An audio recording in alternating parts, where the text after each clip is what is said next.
Hi everybody, Dr. H here, or there, or everywhere. Welcome to week 2 of our online learning experience. I'm so glad we're in this together. Today we're going to be talking about prepositions. You may remember that in class, whenever we talked about prepositions, I would distract you by making that popping noise, which you may not be able to hear. Did you hear that? I tried. Because prepositions are always followed by a noun. I'm going to talk about that in a second, but before I go any further, let me tell you that I uploaded this document, which is a list of common prepositions in alphabetical order, and a Schoolhouse Rock video on prepositions. After I am done talking about prepositions for a moment, I'm going to read the assignment to you, okay? But the first thing I want to tell you or remind you of, and let me stop because I keep underlining it and then I want it to not be underlined. Yes, is it ununderlined? Okay, well, we'll find out, right?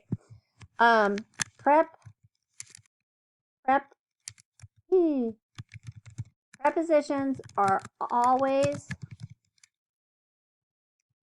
followed by a noun. We call that noun the object of the preposition. I cannot type today. Okay, so you don't have to know the object of the preposition, but preposition, that P, that O, and that P is what makes the pop that I talk about. All right, what that means is that every time you have a preposition, it's followed by a noun. Now that noun might have an adjective before it. So you might not see the noun as the very next word, but the noun will be there. If it doesn't have a noun, it's not a preposition. You can have more than one preposition or prepositional phrases in a sentence, and they can fall anywhere in the sentence. It could fall at the beginning, the middle, the end, or again, more than one place. So to do an easy one, I could say the cat is on the table. So our preposition is on, and the noun is table, right? And so our prepositional phrase where I would make that popping sound is on the table, right? Is not a preposition because it's not followed by a noun, and it's also a verb. All right, so we talked about that one. That's pretty easy. But what about one that has some adjectives before it?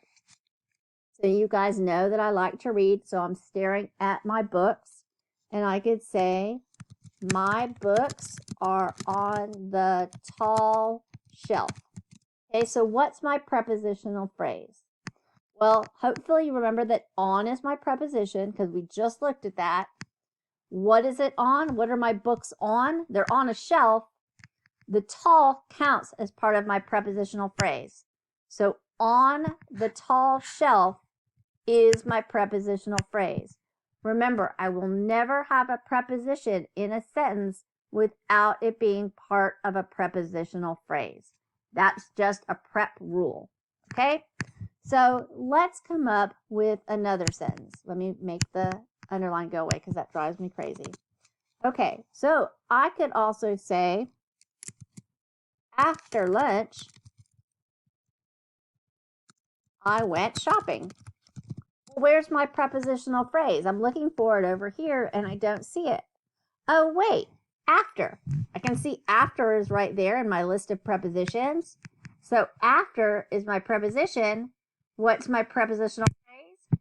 After, because lunch is my name. It can follow anywhere in the sentence. I could say, I went shopping after lunch.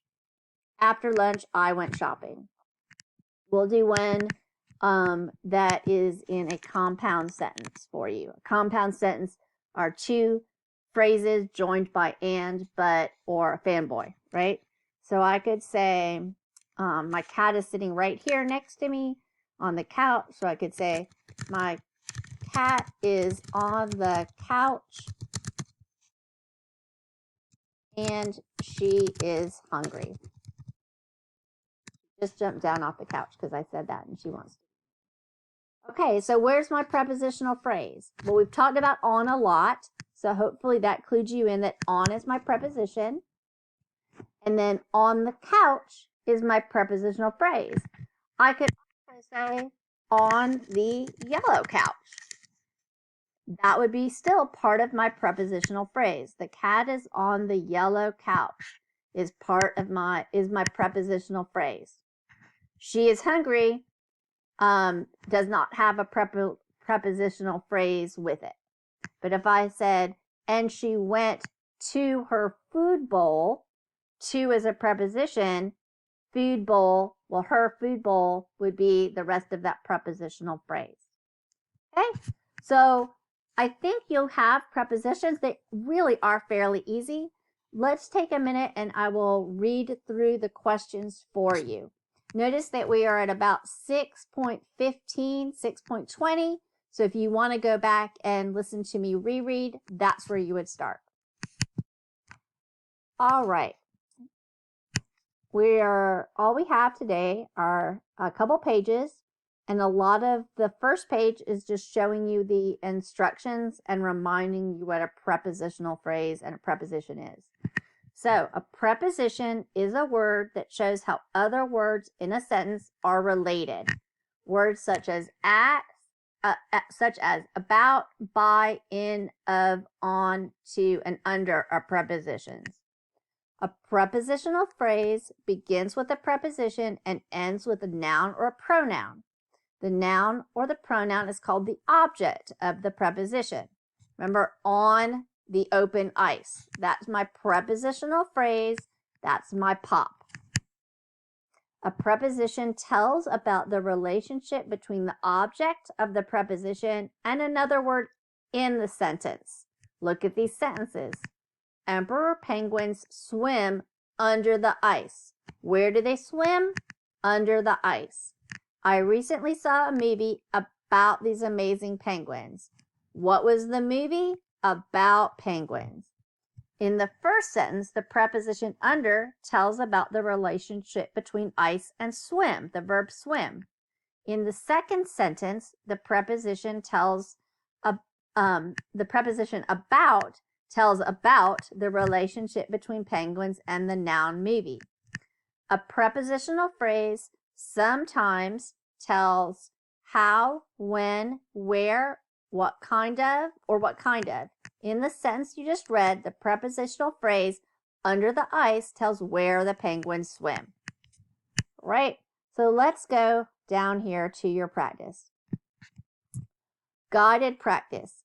Underline the prepositional phrases in each sentence and then circle the preposition. You might have a harder time doing that. If you do, you can highlight the prepositional phrase in one color and then highlight the preposition in a different color. Whatever way you can show me that you can tell what a preposition is and then a prepositional phrase is.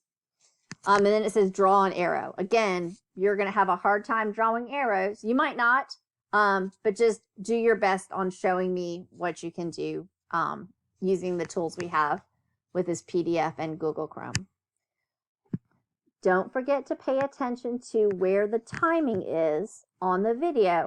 So if you need me to read a sentence, you can just rewind it to the beginning of whatever section you need to, because I can't pause for very long or this video would be really long.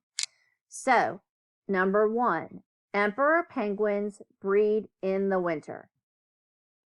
Number 2, female emperor penguins lay eggs on the ice. Number 3, males watch the eggs while females travel to the sea. 4, the warmth of the male's feathers protects the eggs. Number 5, the females return and provide food for the little chicks. All right, for numbers 1 through 3, choose the prepositional phrase in the sentence. So all you have to do is highlight the prepositional phrase. Number 1, emperor penguins can be found on only one continent. A, found only on one continent. B, can be found. C, only one continent. D, on only one continent. Don't forget, you've got a PDF of all, well, not all, but a lot of prepositions. 2, Antarctica's winter begins in late March. A, winter begins. B, begins in. C, in late March. D, begins in late March. Number 3, there are 17 types of penguins and the emperor penguin is the largest. A, of penguins. B, and the emperor penguin. C, is the largest. D, are 17 types of. Then we're at the end. For numbers 4 and 5, answer the question. Read this sentence. Most animals move to a warmer place each winter, but emperor penguins do not. What is the purpose of the underlined preposition? And I underlined the prepositional phrase for you. To describe when animals move, to connect warmer with animals, to connect two phrases about winter, or to show a relationship between move and place. Finally, read this sentence. The feathers of the penguin keep out cold air and water. What is the purpose of the underlined preposition or prepositional phrase? To connect feathers with cold, to show a relationship between feathers and penguin, to tell what a penguin's feathers do, or to show a relationship between penguin and cold. So that's it. Remember that your teachers are, and I, of course, as one of your teachers, are online from 9 to 1 and happy to help you. Look forward to helping you because I miss you all. All right, take care.